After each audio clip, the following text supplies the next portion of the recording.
The war in Ukraine is reverberating through its neighbor, Moldova. From a coup attempt to bomb hoaxes, internet hacks, fake conscription call-ups, and mass protests.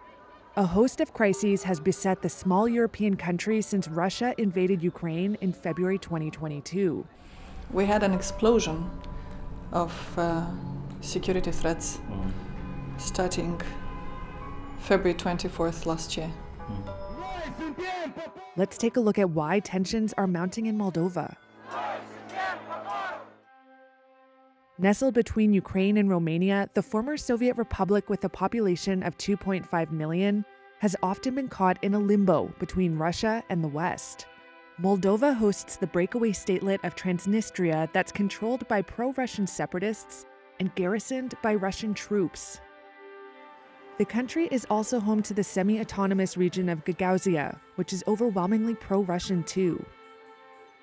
The current government of President Maia Sandu was elected in 2020 on a promise to seek membership of the European Union. Moscow has bristled at the possibility. Moldovan officials paint a picture of a nation under constant duress from a misinformation and propaganda campaign orchestrated by Moscow.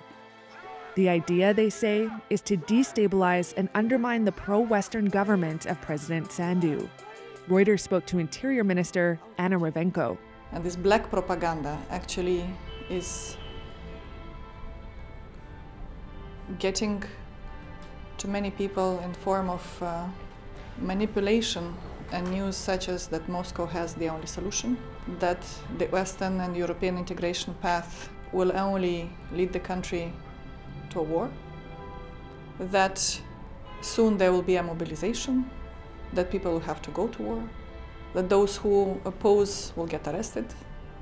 So all in all, the security situation remains quite volatile, which makes our command center stay operational further 24/7. The Moldovan government did not provide evidence to support allegations of a Russian-led campaign, and Reuters could not independently verify its accounts. The Kremlin has repeatedly dismissed the Moldovan accusations of fomenting unrest. But political analyst Pasha Valeru says it wouldn't be difficult for Moscow to sow discord. People in Moldova know Russian, so almost like 99% of people understand Russian, if not speaking it, which makes it much easier to Russian disinformation to penetrate in our informational sphere. Meanwhile, bomb hoaxes have become part of everyday life. The Interior Ministry says authorities have received more than 400 fake threats since the summer of 2022.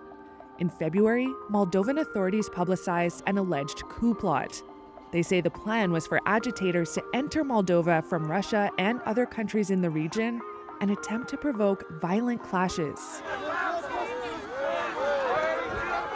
Defense Ministry official Valeru Mija says a series of cyber attacks over the past year had seen some government websites temporarily crash and the phones of several officials hacked.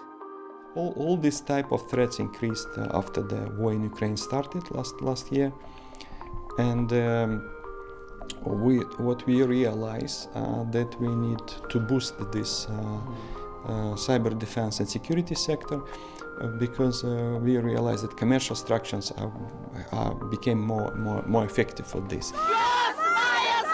Mounting tensions between Moscow and the West over Ukraine have raised the temperature in Moldova. The main opposition Shore party denounces Sandu for taking the side of Ukraine, saying this increases the chance that Moldova could become embroiled in the conflict. We're a neutral country and we want peace. Officials in Sandu's government say they want to avoid being sucked into the conflict at all costs. But as the war continues across its border, the Moldovan government faces a delicate balancing act. In Gagauzia, where most people speak Russian, there appears to be legitimate support for Moscow. A statue of Vladimir Lenin still stands guard. Valentina Korliak, a television editor, points to strong historic bonds. Ну, вы знаете, у нас корни переплелись. Очень много семей уехало в Россию, они там проживают. Молодежь уехала туда, родители остались здесь. И это все связано. Вы понимаете? И мы говорим на русском языке. Эта связь осталась. Мы родились в Советском Союзе. Мы выросли на той классике, на тех фильмах, на песнях, на музыке, на классике. Мы выросли на этом.